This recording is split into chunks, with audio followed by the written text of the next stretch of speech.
have high blood pressure. On today's training, we're going to go over three of these foods. Maybe you have always wondered how you can, be a better control of your blood pressure. Maybe you've had high BP for a number of years and you've tried a whole lot of things from the foods that you eat, to the exercises you do. You've tried a whole lot of things, but it doesn't seem to be working. So today we're gonna beam the light on your foods, especially three food types that ideally you should take out from your food so that you would have better BP control. And immediately we're done with that, then of course I'm going to explain to you where this falls in the whole spectrum of better blood pressure control. Would you love that? So let's get started. If we're just meeting, my name is pharmacist Chibuamam Ilechuku.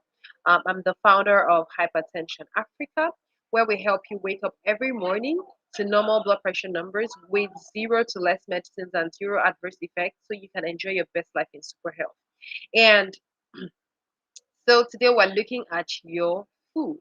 I'm going to explain these three things. I'm going to tell you the classes of foods, of course, examples of those kinds of foods, and then what you can do instead of them. All right. So the number one class of food is dairy food. Um, so there are a quite number of reasons like why you should do away with dairy foods from your diet. Number one is dairy foods are acid forming. So what this simply means is now basically there is this school of thought, which is rightly so, that when your body is in an alkaline state, you actually maintain your highest form or your highest level of health.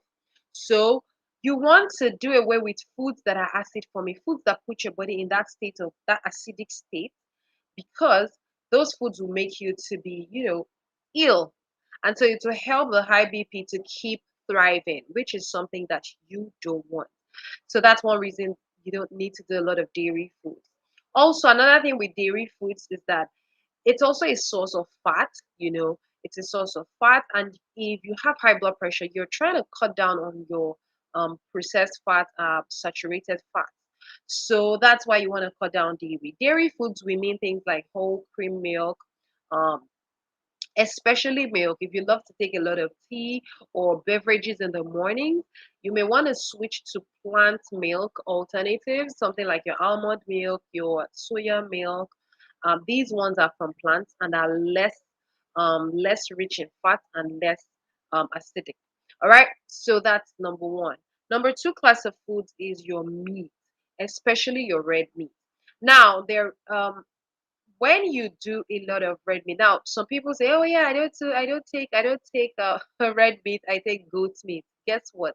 Whether it's red meat, whether it's beef, goat meat, pig meat, that's your pork, your shavon, whatever it is, or your roundabouts, your shaki, all those things that we like to eat in food.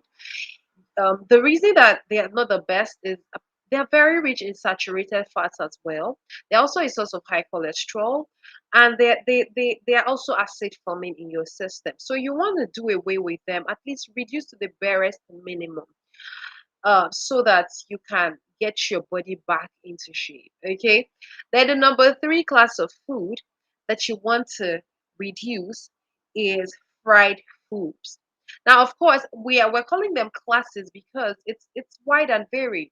So whenever you fry your food, what you're actually doing is, of course, you're introducing some more oil into the food, and then the heating process also kind of it kills the food, literally kills the food, because you're cooking it at such a high temperature that a lot of the nutrients in the food is lost. And so you want to cut down on fried foods. Okay, so whether it's your plantain or your meat or your um or anything, yam, you want to cut down on them. Also, when you fry your foods, most times you add some bit of salt. So, or whether it's puff puff or it's plantain, whatever it is, you want to cut down on these things. Now, we say they are shocking because for most people, it's like, oh, it's tastier. And yes, just like we talked about on the last live session that we had, we said introduce anti-inflammatory foods to your meals. So also these are inflammatory foods that you want to remove.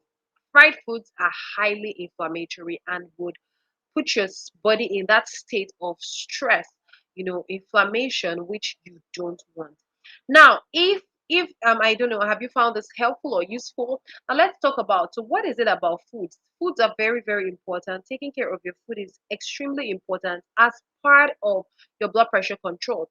In fact, it is misleading to say that all you have to do is just to take your drugs, and then you're fine. These things that we just shared are part of what, if you do, they would help with better BP control, which for most people is really the ultimate goal. And for most people, maybe you're trying to to control your BP better, such that you start to need less medicines. What we just shared today is looking at your food. If you think about the high BP reversal method, which is actually what we help you with at Hypertension Africa, we're looking at the high BP reversal method, a way that you're going to be able to have very good BP numbers with zero to less medicine. And then there are three, excuse me, three phases to it. The mild liberation, where you have to, there is a whole lot that goes under it. But you see, these foods we talked about, it comes under body liberation. That's the phase two, or the step two. The body liberation, how you heal your body, how you help your body to function um the best possible way. And so this that we just talked about also is part of the body liberation, where we talk about the SAM strategy: subtract, add, modify. Today we looked at foods that you can subtract. It's not just your foods though, there are a whole lot of things. So what I would highly recommend, if you love listening to this, is that you get to watch our webinar where we explain to you the 3 steps to the high BP reversal method, showing you how you can get your body back into control. If you would love that, we're gonna link the high BP reversal webinar in the description of this video, depending on where you're seeing this. If you're seeing this on our YouTube channel, it will be below. If you're seeing this on Facebook, it will be in the description of the comment. And then if you're seeing this on Instagram, the same thing. All right.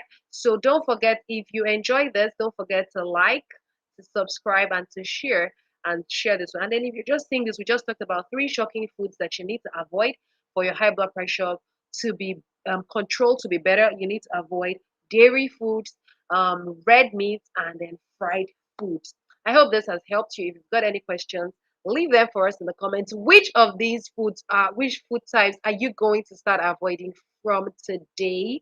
And then if you would love to see our high BP reversal webinar as well, make sure that you use the links to see that webinar and see how you too can start to control your BP very, very well with zero to less medicines.